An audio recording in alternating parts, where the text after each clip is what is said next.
Good morning. We'll start the meeting an hour late. And with the roll call, please. You ready? Brian. Brown here.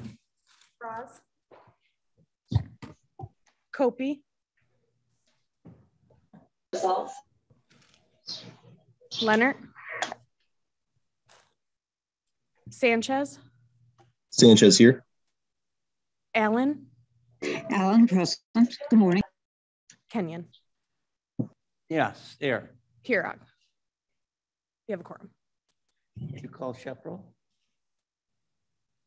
Nice. Okay, we need a unanimous consent to approve the minutes from April 21st. Mr. Brown? Brown will move for that I'll unanimous move. consent. Is there any objections? The minutes will stand approved. Is there any public comment?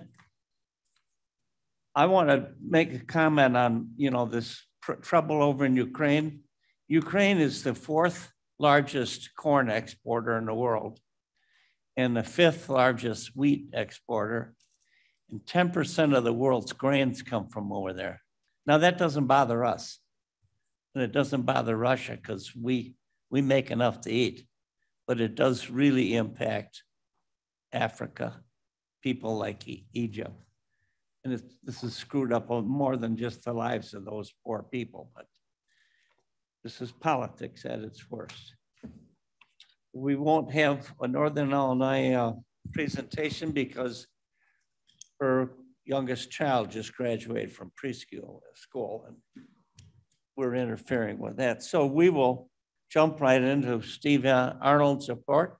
If I may, as a Northern Illinois Food Bank, we are going to be having a food drive starting in June. The exact date is yet to be determined.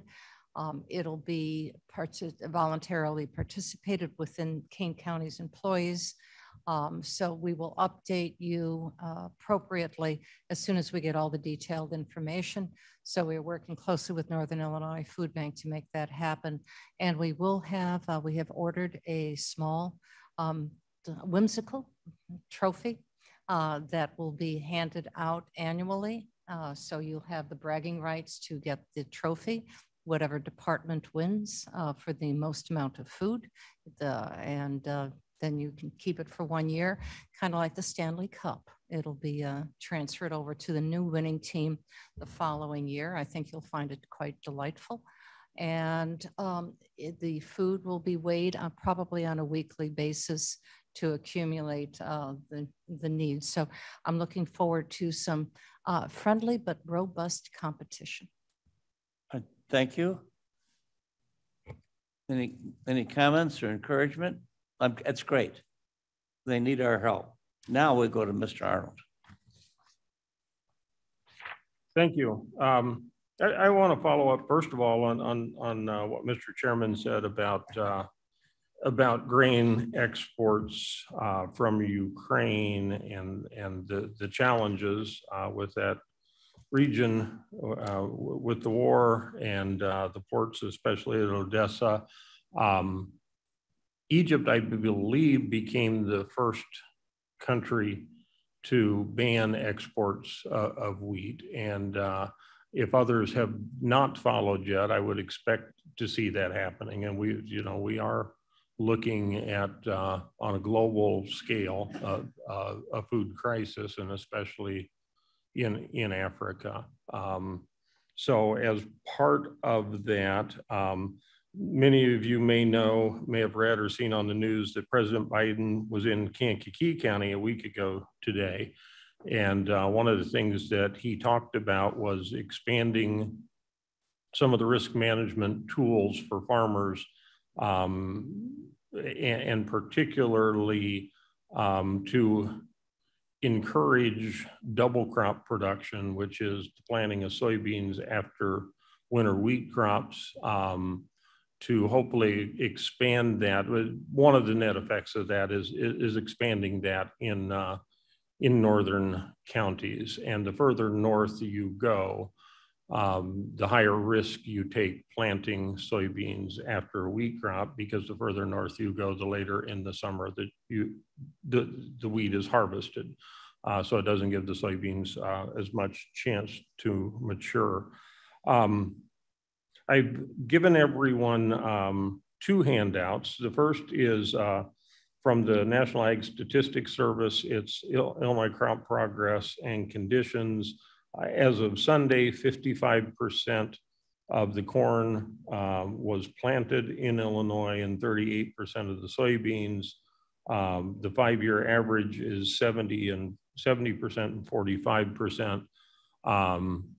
So farmers are a little bit behind schedule with all the rain, but we did have 5 good days last week. And I would imagine this being Thursday, and generally speaking, Wednesday was not suitable for field work in much of Illinois, but I would imagine that most farmers are approaching 100% of their corn planted in the ground, although they may have been planting around significant areas of wet spots. Excuse me. The second item that I handed out is actually a ballot form. The Kane County Farm Bureau will have its 109th annual meeting in June, and prior to that meeting, the voting members of our association will elect 5 members of our 15-member board.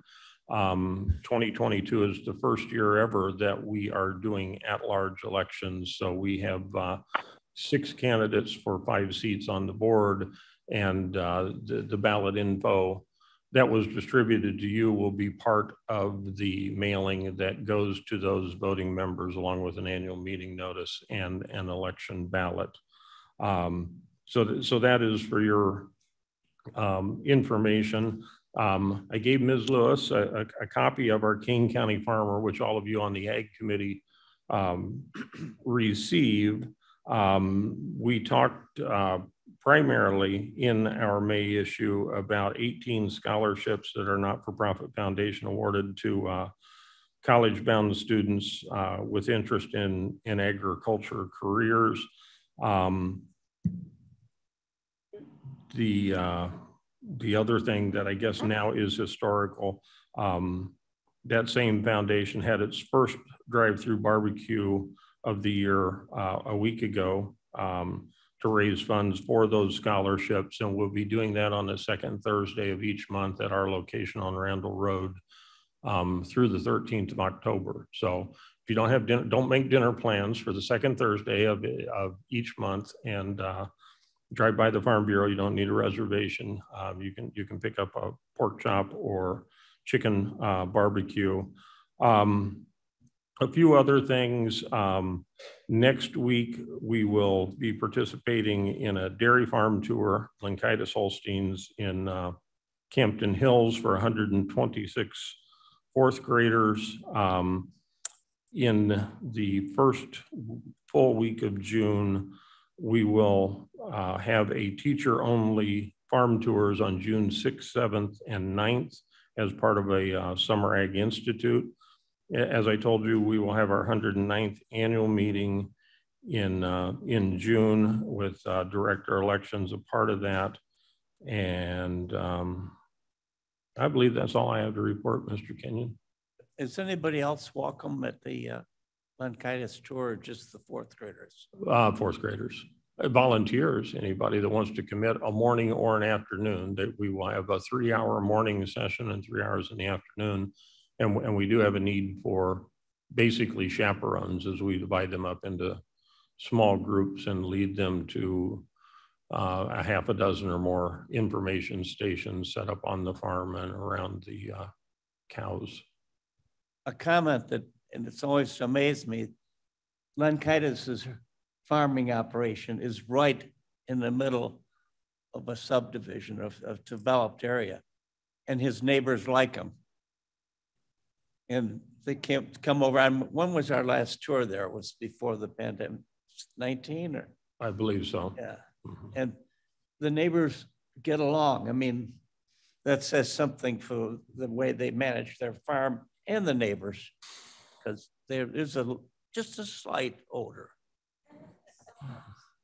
It's the smell of money. I wanted to make another comment about our problems with this supply chain stuff. In 2020, it cost $220 to fill a tractor up with diesel fuel. The same tractor costs $765. And that's only just the farmers, but just think what that's doing to the trucking industry. It's got to be killing everybody with high costs. So patience will be more than a virtue. Are there any questions from Mr. Arnold?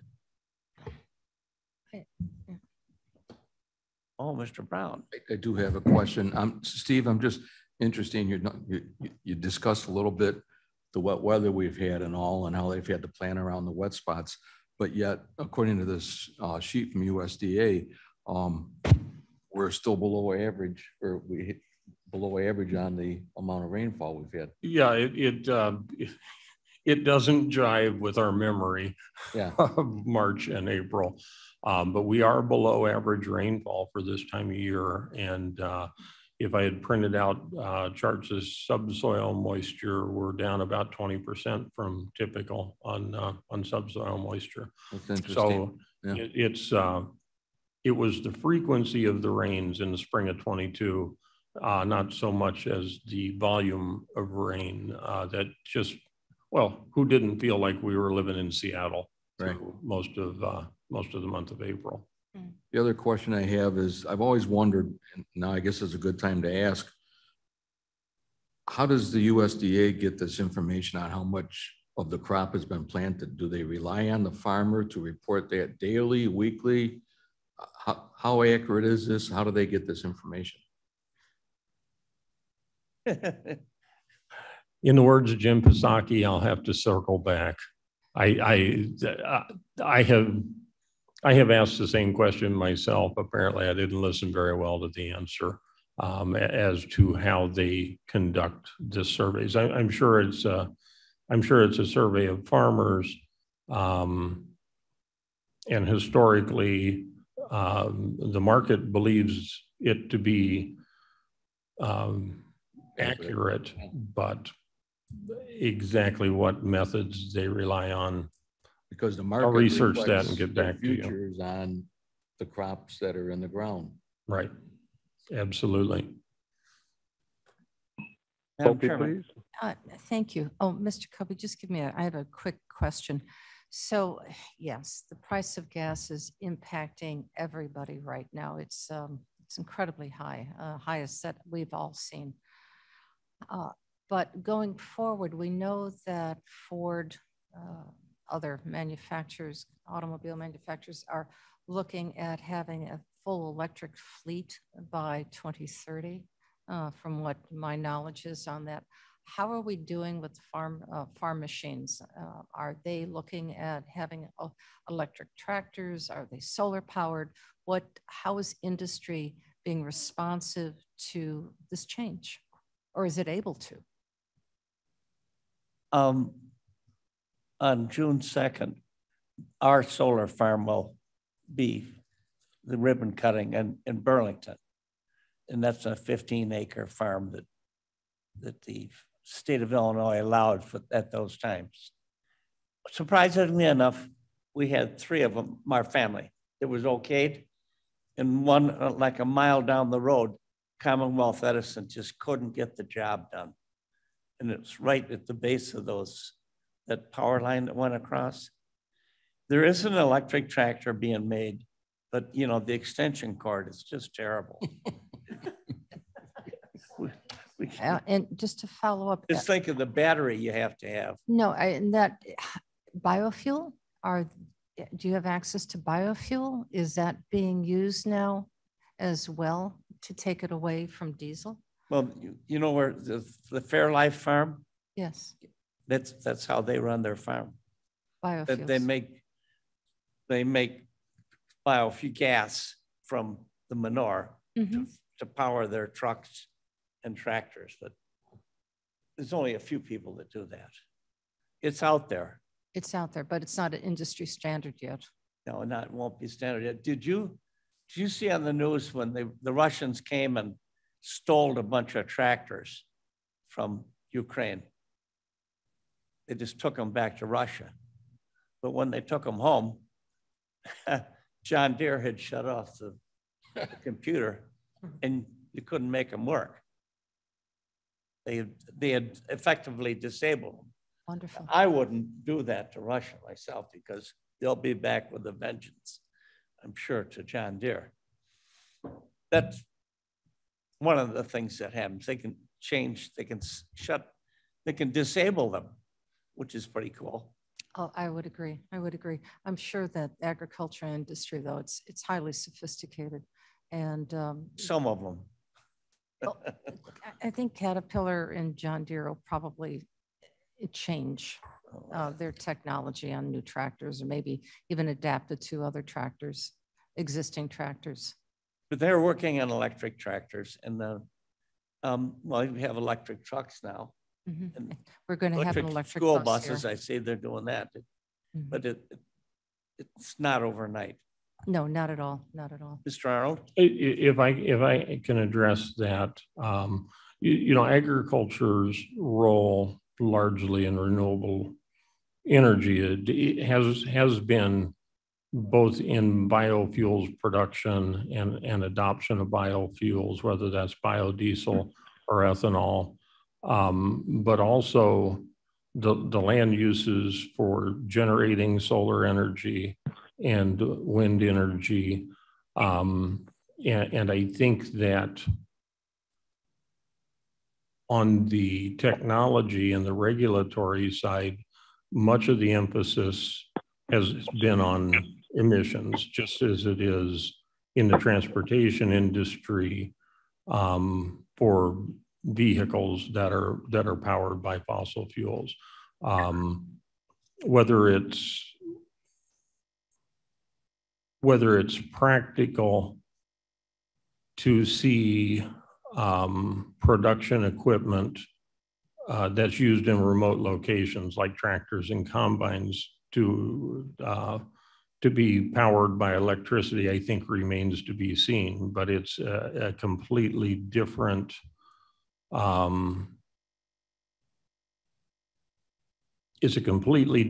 use of mechanization than propelling a car down the road in terms of the horsepower needs. And like Mike said, a part of that then has to be the batteries.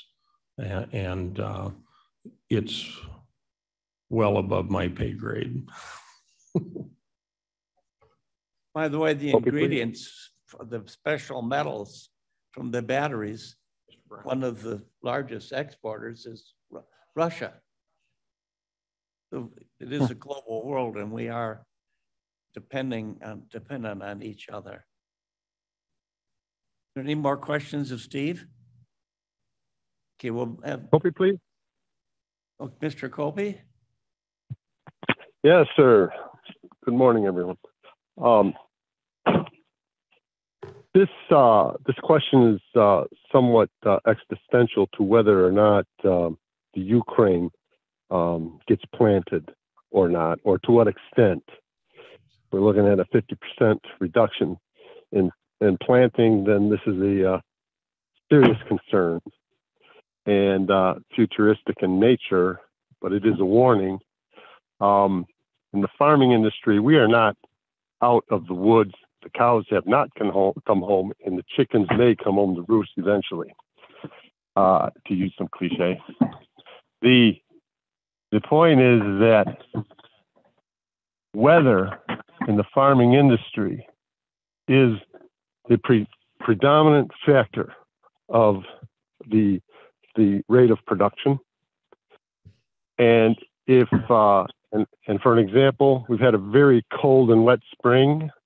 It is very possible still yet that we could get a frost. I've seen it snow in June. And Mr. Kenyon, I'll bet you've seen it snow in June 3 or 4 times in your life. I think it was June, the tops of the corn froze off. tops of the Yes. corn froze off, and the market went ballistic, and it somehow survived. But and then we have drought. Drought is a serious concern. El Niños, if that's a real term, you know. But when they speak of El Niños in the farming industry, everybody's ears perk up. So if we have a catastrophic event in the United States in regards to the agricultural production and weather, and you combine that with the problem that we have in the Ukraine of not getting planted, we will have a very serious situation. And are we prepared? And this question is more for Madam Chair, because she's a very progressive thinker. Appreciate her visions in many respects.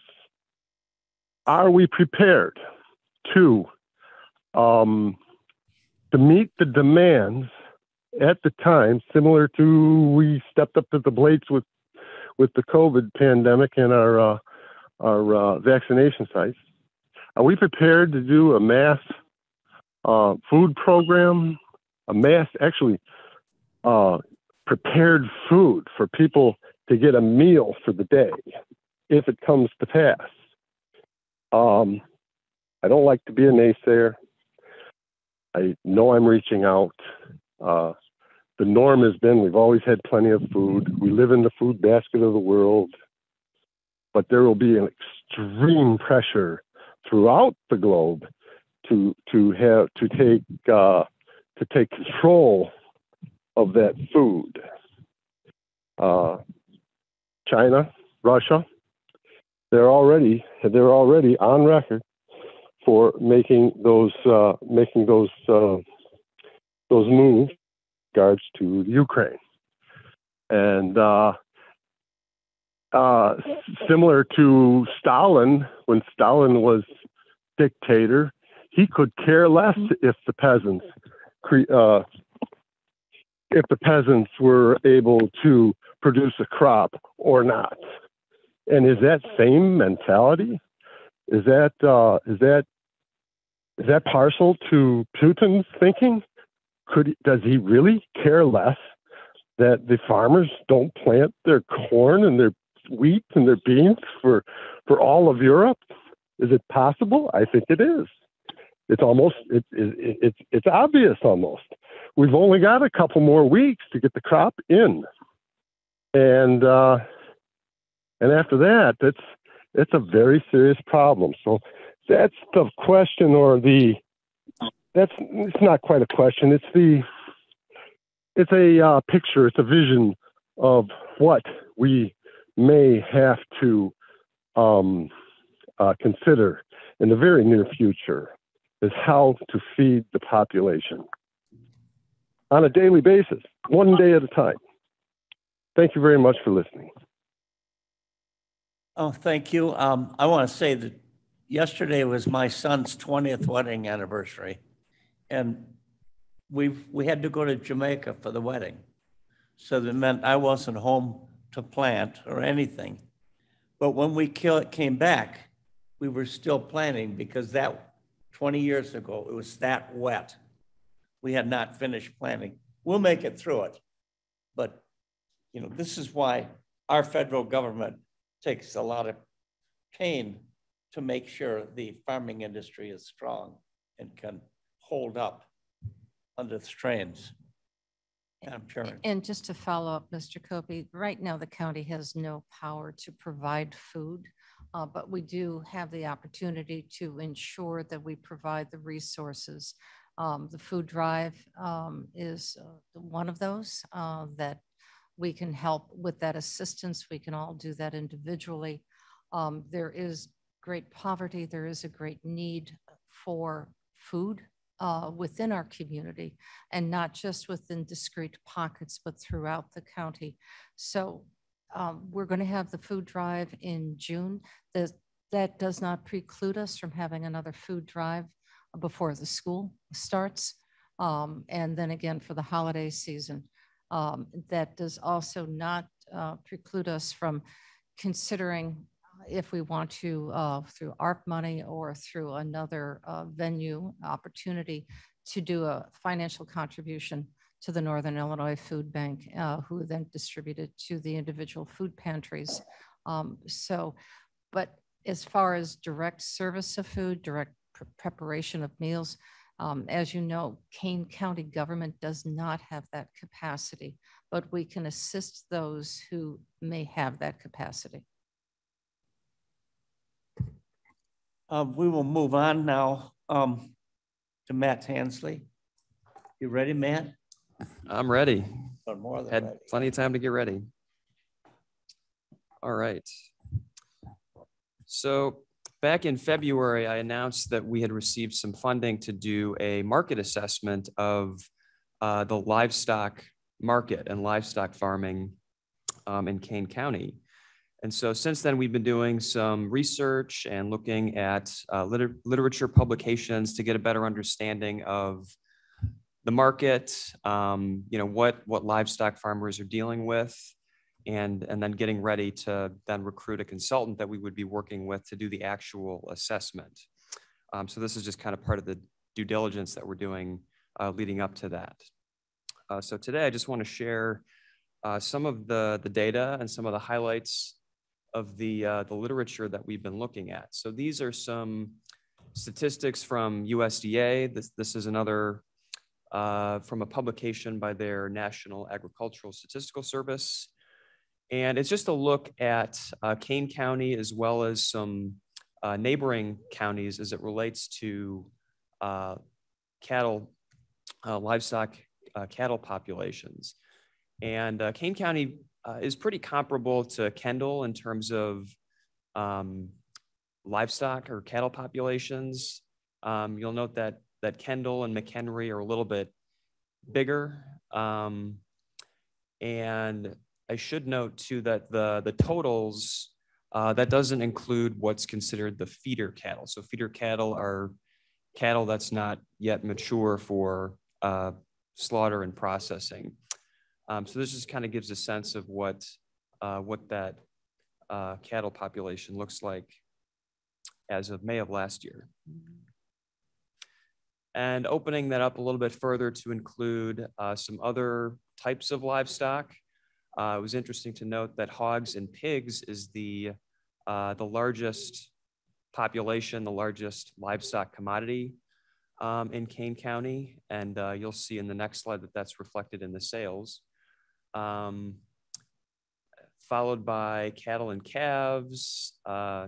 Laying chickens was also pretty significant too. I was a bit surprised that horses and ponies has such a large population. But this just kind of gives a breakdown of different subsets of livestock. What is a pullet? That is, I believe those are, that's a good question. I think I believe. Chickens? What? Young chickens. Young chickens, that's right. Yep. Young chickens, thank you.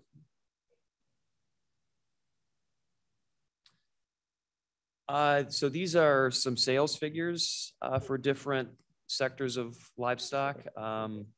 Hogs and pigs was the most significant, and that reflects the population of those animals, followed by cattle, calves, milk cows, and then other animal products. But at over $27 million, that is a pretty significant sector of the agricultural economy, and that represents a significant source of revenue for a lot of farmers in Kane County.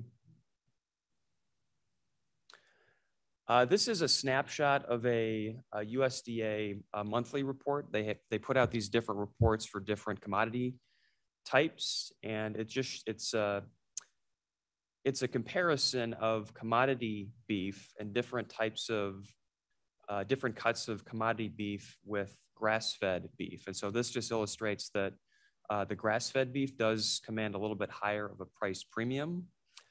So this is just the types of pricing data that farmers will use month to month to make decisions about what they're going to, what they're going to sell and what they're going to seek to have processed.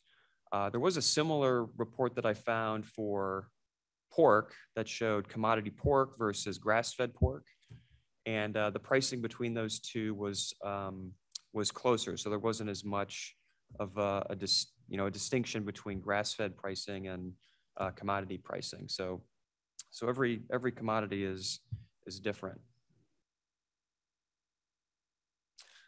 And we've also been up. Did you have a question? Here's a question, Madam Chairman. I'm learning a lot, so I'm asking questions. Sure. I understand what a grass-fed cow or pig is. Got that.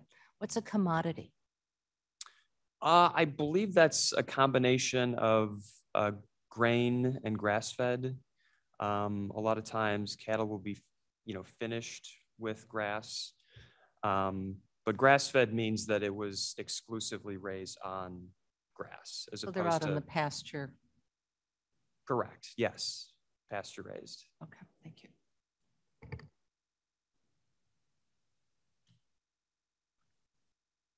Okay. So we looked at a couple of reports. The first was a USDA report on livestock, and it really highlighted the level of consolidation that we're seeing in a number of livestock sectors. There was a little bit with broilers, fed cattle, beef cows, not so much the fed cattle, but we did see really significant consolidation among hogs, pigs, egg layers, and then most of all is dairy cows. It's really been an unprecedented level of consolidation, and that also coincides with a pretty significant decline in the number of dairy operations across the country. So between 2003 and 2020, the number of licensed dairy operations in the United States fell by 55%. So it went from around 70,000 to over around 32,000. So it declined by over half within a pretty short period of time. And that rate of decline has even been accelerating within the last 3 years. So it's been steady, but it's been increasing fairly recently. The state of Illinois lost a total of 50 dairy operations in 2020. By comparison, Wisconsin lost 610 dairy operations, which is the highest in the nation. So, and from 2019 to 2020, there was actually no state in the country that saw an increase in their dairy operations. So it's been affected pretty significantly. We're also going to have our consultant look at meat processing. We know that this is an issue that has really been getting a lot of attention during the pandemic, and just the whole issue of having access to processing facilities and, smaller farmers having to deal with backlogs and being able to gain access to these facilities. So, these processors have some unique needs that need to be considered. They want consistency, so they're looking for farms that can provide a steady stream of product they can be processing. And a lot of times it's easier for them to be working with an aggregator that represents multiple farmers. So they just have that single point of contact that they can work with and not have to try to coordinate with a larger number of farms that are seeking their services. Farmers certainly are looking for quality and consistent service, clear pricing information, but they also benefit from the knowledge that these processors can provide in terms of what the market is showing. What do consumers want? What types of meat products? What do different sectors of the market need, whether it's restaurants and grocery stores? A lot of times processors kind of have a window into that market, and they can kind of help farmers adapt to it. And there's also, the USDA has identified different categories of processing, ranging from very local to what they call regional aggregated. Just to kind of simplify this, you can think of very local as kind of a one-to-one relationship where, a farmer has an agreement with a buyer for what they need, and then they'll work with, a processor to meet that need. And then when you move up to, the regional aggregated model, you have, multiple farms working with, an aggregator typically, and then that going out to multiple consumers. So it's just kind of, there's just different levels of nuance and complexity with these different models. I was just looking at the USDA's directory of processing facilities in Illinois, and there are 10 meat processing and slaughter facilities north of Route 80 in Illinois. So that kind of gives you a sense of what the density is of processing facilities in the northern half of the state. There is one in Kane County. It's Aurora Packing. And then there are some other facilities near DeKalb and Marengo, or the next closest. And so we're gonna, one of the things we're gonna have our consultant look at is to, what extent is access to these facilities still a barrier for producers being able to, get their products finished and to market.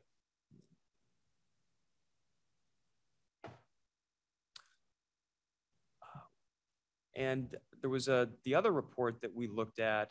This was published by the Pasture Project, which is really kind of a think tank, and looking at different methods of raising livestock in a sustainable way.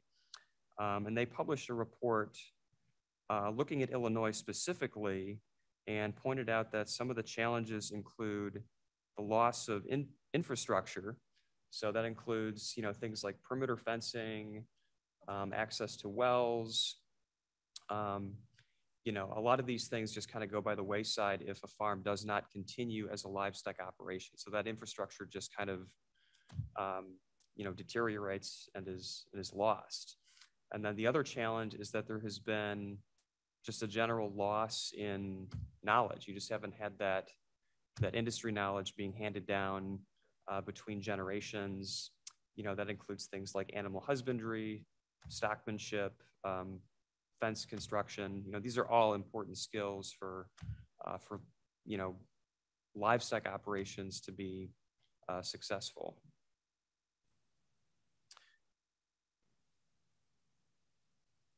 And that's it. And so just to summarize some of the next steps. So we will be releasing an informal request for proposals from consultants that will be conducting this, the formal market assessment. And so we're going to be promoting that through all of the regular channels that we have access to, as well as a list of consultants that we feel have appropriate experience in this type of analysis. And so we'll be reporting and following up on the progress of that as we move ahead. I did have one other announcement. I did want to acknowledge two Kane County farms that were recent recipients of grants through the Frontera Foundation. So this is a foundation that was launched by Rick Bayless, and this is an organization that provides assistance to farmers in Wisconsin, Illinois, and Indiana. And there were two Kane County farms that were recipients through the 2022 funding cycle. And that includes Full Bushel Farm and Produce. And they're going to be using their funding to build a 20 by 100 foot hoop house.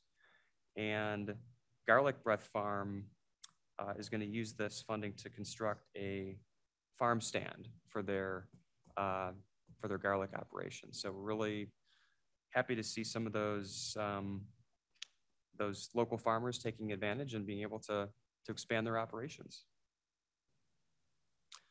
And with that, I'd be happy to take any questions. Remember, Garlic Breath came here and made a presentation, and I think last year, the young man received an award as a veteran who had gone to farming. You can imagine those two people were flight controllers, which I think is probably a good job, high stress, and they choose to raise garlic on a 15-acre farm.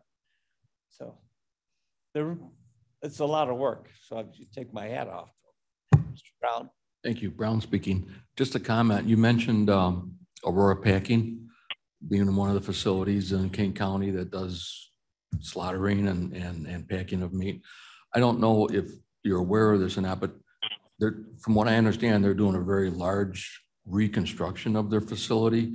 They tore down a lot of their facility. They're rebuilding it. And then after they get done with that portion, they're going to tear down the remaining portion and then rebuild that. I don't know if Mark or anybody, if you're aware of that. I mean, it's kind of interesting when I heard this and I saw what's going on.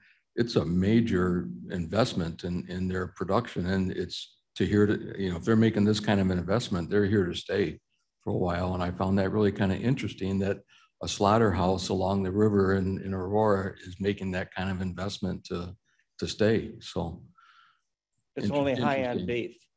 They buy high-end stuff, right, and for restaurants. Right. Steve? I just wondered if that list of, you said processing and slaughter facilities, but I assume that that's inclusive, that includes only facilities that slaughter and process. So it doesn't include all of the processors, like Smithfield in St. Charles, which is a processor. Steve, could you please use your mic? We don't want to miss any word. My apologies. My question was on the number of processing and slaughter facilities north of I-80. Just to clarify or understand if that was an inclusive term. There are many more processing facilities, but they don't include animal slaughter. Yeah, that's absolutely correct. When we did the search, it included processing and slaughter, and it is a larger group of companies when you just limit it to processing. And did that also include a certain minimum threshold in terms of animal numbers or revenues? It did not. No, it was just whether they met that categorical definition of slaughter and processing. Thank you. Yep. For our purposes, I have to drive 45 minutes away to slaughter in a small facility, and they only do like a dozen a day. I'm sure Aurora Pack does a lot more. Those are custom slaughter places. And I'm sure that the facility that you use is booked up for a year and a half, more than likely. I mean, you have slots, but to just call a place like that up and say, hey, I have a steer, you may get the message, and especially during the pandemic, that well, we can work your steer in a year. And in which case that 1,200 pound steer is not going to be 1,200 pounds anymore.